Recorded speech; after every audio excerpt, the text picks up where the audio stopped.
First headline India की ताज़ा तरीन खबरों को देखने के लिए यूट्यूब पर जाकर चैनल को सब्सक्राइब करें और बेल आइकन दबाना ना भूलें।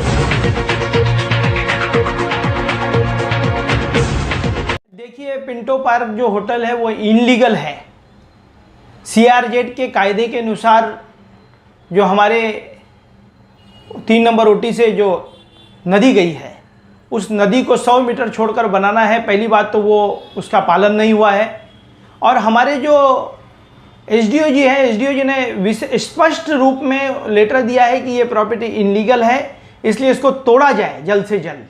और एक तो इस सब विषयों को लेकर पूर्व विधायक ज्योति कलानी जी और ओमी कलानी जी ने सरकार से मांग की थी कि हमारे 3 नंबर ओटी के लोगों को, हमारे आम नागरिकों को गार्डन की आवश्यकता है बहुत। उस गार्डन की आवश्यकता को देखकर वहां पर बनाना चाहिए, यह पूर्व विधायक ज्योति कलानी जी और ओमी कलानी जी ने मांग की थी। उस मांग को भी स्वीकार किया गया था। पर वहां पर जो पिंटो पार्क जो होटल है वो इनलीगल है। इसका पूरी तरीके से हमारे एसडीओ जी ने पत्र भी दिया है कि इनलीगल है।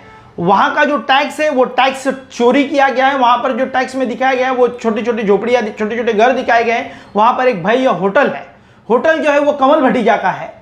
और इस रूप में पूर्व विधायक ज्योति कलानी जी ने राज्य की सरकार की तरफ गुहार लगाई थी। तो ऐसा निर्णय हुआ है वहाँ पर कि आने वाले 20 तारीख को कलेक्टर महोदय के पास में अंतिम हेयरिंग रखी गई है। और अंतिम हेयरिंग इसलिए है कि एक तो पिंटो पार्क ये इनलीगल है, उसको तोड़ा जाए।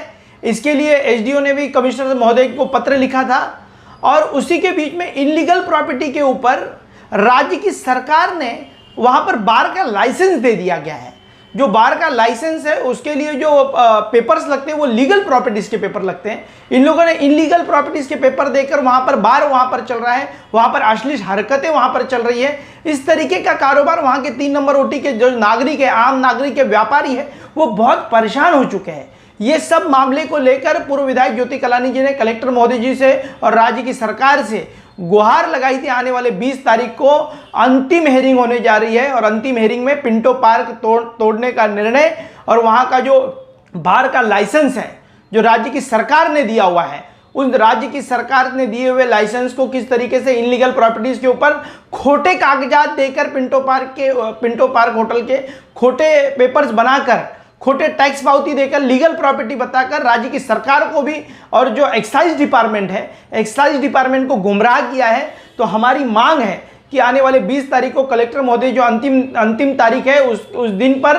एक शहर वासियों को खुशखबर होगी और पिंटो पार्क ध्वस्त किया जाए। ये ज्योति कलानी जी की मांग है। वहां पर जो लाइसेंस दिया गया था उस लाइसेंस को रद्द किया जाए और जो फॉर्जरी पेपर्स जो दिए गए हैं उस पेपर के आधार पर, फॉर्जरी पेपर्स के आधार पर 420 की तहत कमल भटीजा के ऊपर फॉर्जरी का गुना दाखिल किया जाए।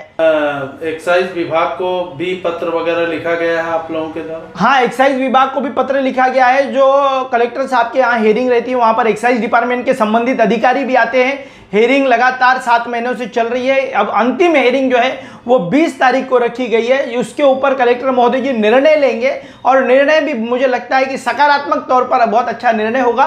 हमारे शहर के लिए एक भय गार्डन हम बना सकते हैं। और एक्साइज डिपार्टमेंट के अधिकारियों को भी गुमराह किया गया, नकली पेपर देकर फॉर्जरी करने का काम भटीजा ने किया है। तो ये जो भटीजा परिवार है आए दिन शहर की जमीनों को हड़पना, ये सब चीज़ों को करते आए। तो हम सब पूर्व विधायक ज्योति कलानी और मेरी टीम ओमी कलानी के प्रमुख ओमी कलानी जी ने ये कलेक्टर जी से मांग की है। इस मांग को स्वीकार करते हुए आने वाले 20 तारीख को अंतिम हेयरिंग होने जा रही है। अंतिम हेयरिंग में सकारात्मक एक निर्णय होगा और उल्लासनगर शहर को एक अच्छा गार्डन बनाने के लिए हम महानगर पालिका से गुहार लगाएंगे। कमलेश जी, उनके भांजे वहाँ के नगर सेवक हैं और उन्होंने हाल ही में 1 लाख रुपए का इनाम केमिकल माफियाओं के विरुद्ध मतलब जाहिर किया है, जो उनकी जानकारी देगा। इस बारे में आपका क्या कहना है? देखिए, उन्होंने जो केमिकल माफियाओं के लिए 1 लाख रुपए का इनाम जो घोषित किया है, मैं उस बात से लेकर सहमत हूँ। मेरी पक्ष और मेरी पार्टी भी सहमत है कि हमारे शहर के आम नागरिकों को तकलीफ होती रहेगी तो उसके लिए 1 लाख इनाम, यदि कोई पकड़वाता है उसको 1 लाख देना चाहिए। हमारी पार्टी की मांग है कि मौका अंतर्गत उन केमिकल माफियाओं पर कार्रवाई होनी चाहिए। पर जो मांग कर रहे हैं केमिकल की, जो नगर सेवक मांग कर रहे हैं टोनी सिरवानी और पिंटो भटीजा, उन नगर सेवकों के जो मामा है कमल भटीजा और भटीजा परिवार ने पूरी तरीके से पिंटो पार्क की हजारों स्क्वायर फीट की जमीन, करोड़ों रुपए की जमीन हड़प ली हमारे उल्लासनगर शहर की। और एक तरफ एसडीओ ने भी उसको क्लियर कर दिया है। तो पहले मुझे लगता है कि वो नगर सेवकों ने भी आत्मचिंतन करना चाहिए कि माफियाओं के खिलाफ जो आंदोलन है वो तो सही है, पर कित पर जायज है कि एक तरफ माफियाओं को पकड़वाना और दूसरी तरफ पिंटो पार्क की करोड़ों रुपए की जमीन हड़प लेना, ये कित पर जायज है, ये शहरवासियों को आने वाले दिनों में तय करना है।